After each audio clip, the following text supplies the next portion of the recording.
کہ میں تہجد اپنی امت پہ ضروری قرار دے دوں، لیکن میں نے اپنی چاہت نہیں دیکھی، غلاموں تمہاری نیند دیکھی ہے۔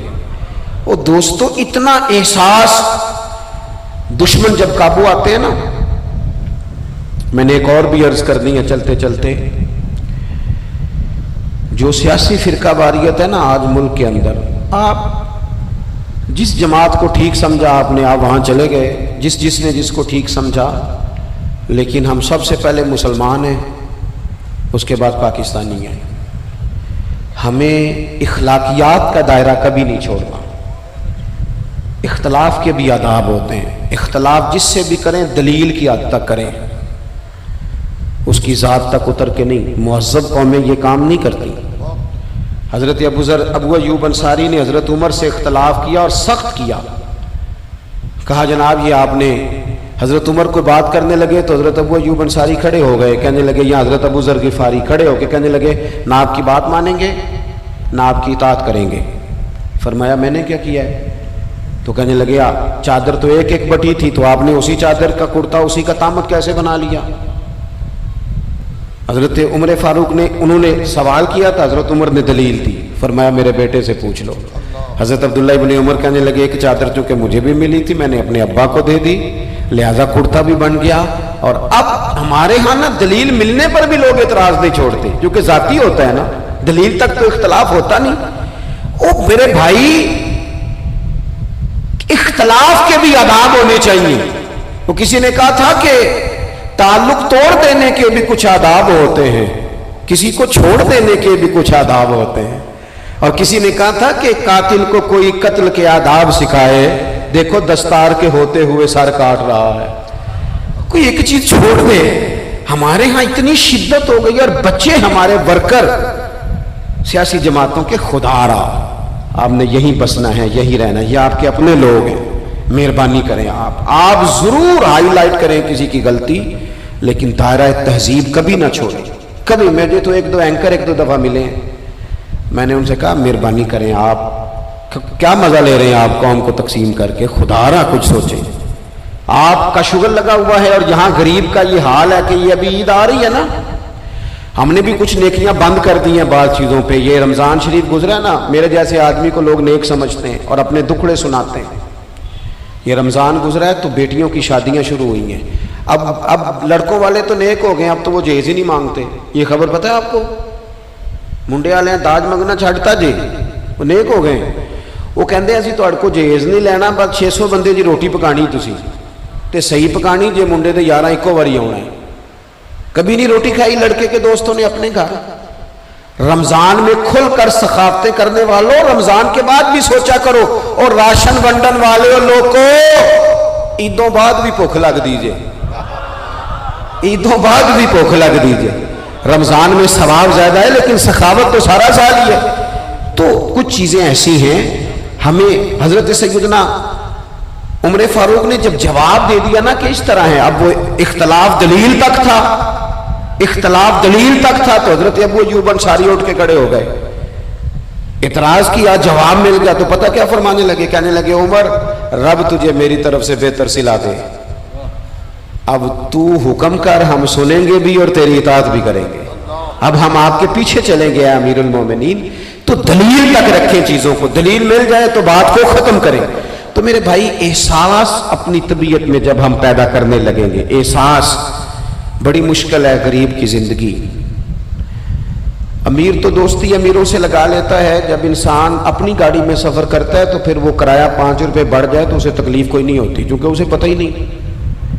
بہت سارے امیروں کو تو پتہ ہی نہیں کہ گھی مہنگا ہو جائے تو گھر کے بجٹ پہ بوجھ کتنا پڑتا ہے، ان بیچاروں کو تو پتہ ہی نہیں، تو وہ اس احساس کو کیسے پیدا کریں گے؟ وہ نہیں کر سکتے، اس کے لیے وہاں سے گزر کے آنا پڑتا ہے۔ رسول پاک کی زندگی میں جو احساس کی شدت ہے اسے آپ سمجھیں۔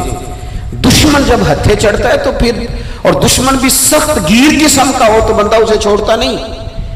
لیکن حضرت انس بن مالک فرماتے ہیں کہ یہ جو لوگ بدر میں آئے تھے، یہ کوئی پھول لے کے نہیں آئے تھے ہاتھوں میں، گجرے پھولوں کے لے کے نہیں آئے تھے، تلواریں لے کے آئے تھے، اور پوری انہوں نے جنگ لڑی، 14 صحابہ شہید کیے، لیکن جب ان کو لا کے باندھا گیا نا مدینے میں تو غصہ تھا صحابہ کو، کس کس کے ہاتھ باندھے، حضرت عباس بھی تھے، جب وہ ہائے ہائے کرتے تھے نا، مخالف تھے. توجہ ہے میری بات پر؟ او بھائی، جو پیار بیٹی پہ آتا ہے وہ بہو پہ بھی تو آنا چاہیے نا. اس پر بھی تو وہ بھی تو کسی کی بیٹی ہے نا. اگر تجھے اپنے بیٹے کی دھوپ تنگ کرتی ہے تو ملازم کے پتر اگر دھوپ میں کھڑے ہیں تو وہ بھی تو تجھے احساس ہونا چاہیے، ورنہ خود غرض ہو جائیں گے ہم. بات ختم کر رہا ہوں، غور کرنا. حضرت انس بن مالک کہتے ہیں میں مسجد نبوی شریف میں حاضر ہوا تو بے چینی کے عالم میں کبھی حضور ادھر جاتے تھے، کبھی ادھر آتے تھے، کبھی ادھر جائے. یا رسول اللہ کیا ہوا؟ یہ وہ لوگ تھے جنہوں نے ستایا تھا، آج باندھا ہے، حضور کیا ہوا؟ تو نبی کریم فرمانے لگے تم نے رسیاں زور سے باندھی ہیں، یہ ہائے ہائے کرتے ہیں، مجھے نیند نہیں آتی، ان کی رسیاں ڈھیلی کر دو. عزیز علیہ ما عنتم، حضور کے سینے میں درد رہا. وہ درد کبھی حضور کو طائف لے جاتا، کبھی کہیں، اور وہ درد کی وہ پیار کی شدت اتنی تھی کہ جب بڑی تکلیف دی نا میدان احد میں اور دانت مبارک شہید کر دیے تو حضرت صدیق اکبر نے کہا یا رسول اللہ دعا کریں یہ تباہ ہو جائیں. تو ہاتھ اٹھائے نبی پاک نے، دعا کیا کی؟ کہا اللہ انہیں ہدایت دے دے، انہیں پتہ ہی کوئی نہیں یہ کیا کر رہے ہیں. تو میرے عزیز، ایک تو اپنی زندگی میں سچ لائیں، خدا را سچ بولیں، آپ پکے وعدے کریں. میں ایک دن اپنی مسجد کے امام صاحب سے عرض کر رہا تھا، میں کہہ رہا تھا اگر آپ کہتے ہیں نا کہ 4:20 پہ فجر ہوگی تو 21 پہ نہ پڑھائیں، آپ نے وعدہ کیا 4:20 کا. قوم کو تو انتظار کرنا چاہیے 1-2 منٹ، کوئی حرج نہیں، لیکن ہم جو وعدے کرتے ہیں ہمیں بھی پورے کر دیں. سچ بولیں، دیانتداری کا مظاہرہ کریں، زندگی خالص گزاریں، جس کے ساتھ بھی وقت گزاریں اس کی خیر خواہی کریں، مخلص ہو جائیں اور اپنی زندگی احساس والی کریں. امام غزالی فرمایا کرتے تھے تو بانٹنے کا ارادہ کر، رب بانٹنے کی توفیق بھی دے دے گا. تو پروگرام تو بنا. اللہ کی بارگاہ میں دعا کرتا ہوں جن احباب نے اتنا سارا پنڈال اتنی محبت اور جد و جہد سے سجایا ہے، اللہ تعالیٰ انہیں دین دنیا کی برکتیں عطا کرے، ہم سب کو دولت اخلاص عطا فرمائے. آخر دعوانا ان الحمد للہ رب العالمین.